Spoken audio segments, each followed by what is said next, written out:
It's been a while since I've liked a Gunpla this much, even though I objectively don't think it's all that great from a technical point of view. And you can find out for yourself by grabbing one over at my favorite online hobby store, Hobbling Japan, with the link down below. First things first though, when I first saw the Beguir-Beu, I wasn't sure how I felt about the looks, just like I wasn't sure on how to pronounce its name in English.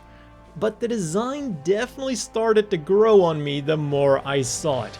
And now with this Gunpla, I can confidently say that I'm loving it. And it's not just the thighs, everything about this machine has a certain alien-like elegance to it that just meshes really well with the white and pale purple color scheme. Add to that the clear domes with shiny stickers underneath, and my god does this thing make a good first impression. Another thing that I wasn't really sure of was how stable this thing was going to be, because just look at those feet. And to my surprise, they actually support the machine well enough, even in the more actiony poses. So far, so good. But unfortunately, when you look closer, some cracks begin to form, and I'm not just talking about the seam line on the backpack. Other than the stickers that went underneath the clear domes, we also have these 3 stickers that go over the clear parts on the head. Now, some people won't like these by default, but considering the fact that they have a pattern on them, it is understandable. And again, there is a clear purple part underneath if you prefer that. What I find less okay then are the giant stickers used on the backpack and for the purple inside of the wings. Yeah. The one on the top is molded in the correct color, but for some reason they couldn't go the extra mile for the one in the middle. But at least that one has a sticker. Let's go to the things that really needed some extra care. The balls. And this is where I'd segue into my Manscaped sponsorship if I had one. These things are just 2 halves slapped together without any real thought put into them, as if they were just some last minute additions to the kit. So you're going to need some dark gray for the front, the back, and the entire middle strip to make them accurate. Also, these thrusters are just holes with nothing underneath them to add anything mechanical. Another very good reason for these balls to have some gray pieces inside of them. So it's definitely a good thing that they're tucked away on the back of the machine. Finally then, you're going to need some black or gray to make the highlights of this kit really pop. Still, even straight out of the box, this thing still manages to emit a certain je ne sais quoi. So let's have another look at its balls. To use them, you simply yank them off the peg and attach the wire with 2 connector pieces. And while we do only get 1 wire, we do get 2 sets of connector pieces. So you can simply cut the wire in 2, or use another wire if you want both balls in action. But of course, since we aren't in space, these wires won't be able to hold up the non-kinetic pods at all, so we do get 1 stand to help with that issue.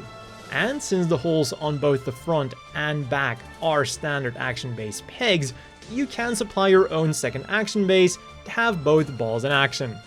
And because the included stand is also a generic stand, we do have a few leftover connector pieces. The final accessories then are the 2 bayonets that connect to the arm. They consist of a double beam gun and a sword, and to equip them, they don't just go into the hands, but they also slot into the arms, so they are very secure. You can also relatively easily remove the swords, but why would you want to do that? So with that, let's move on to the articulation of this thing. The head is on a double ball joint with a lot of freedom thanks to the design of the machine. The shoulders then are on the usual ball and hinge joint combo, allowing for some really good forwards, backwards, and upwards movement.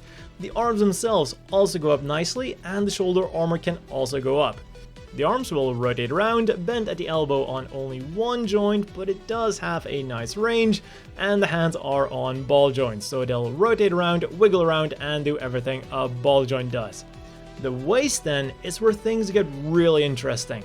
Because of the design, the crotch is entirely static except for the front skirt, and everything is instead taken care of by the ball and pivot joint in the chest.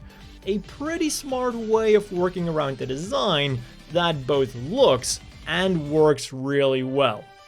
And talking about the design, also thanks to it, the legs of course go forwards extremely far, and the only thing hindering their backwards movement are the wings. They'll also go sideways really far, rotate around, bend at the knees on 2 joints with some nice armor separation, and we again get a pretty unique joint setup for the feet. Most of the movement is taken care of by a single ball joint, with extra sideways movement taken care of by a hinge joint. And to grab onto things, or to grapple things, the toe joint moves and so do the heels. Finally then, on the backpack, the wings will rotate around, but unfortunately not go in and out. They can spread apart very easily, and the ball holders can rotate around. So while the articulation isn't mind-blowing in and of itself, it does work really well with the design, and allows you to make some really fluid poses that also look really cool. So as always, the inevitable question is, do you want to buy this? And like I said before, the Beguir-Beu makes a very good first impression. The design is unique in a really good way, the bayonets are awesome, the articulation works really well with this kit, and the clear parts are a nice cherry on top. It's just a shame that Bandai really dropped the balls on the non-kinetic pods. The only thing that keeps them from literally being designed in the 90s is the fact that the seam line is hidden and not running straight through the middle in a very visible fashion. All they would have needed was one gray runner with 4 pieces to fix both the color issue and the detailing issue for the thrusters. So then quickly moving on to the size comparisons. And first of all, we have another very elegant machine, the Q-Blade. I'm sure I'm not the only one who got Q-Blade vibes from the Beguir-Beu.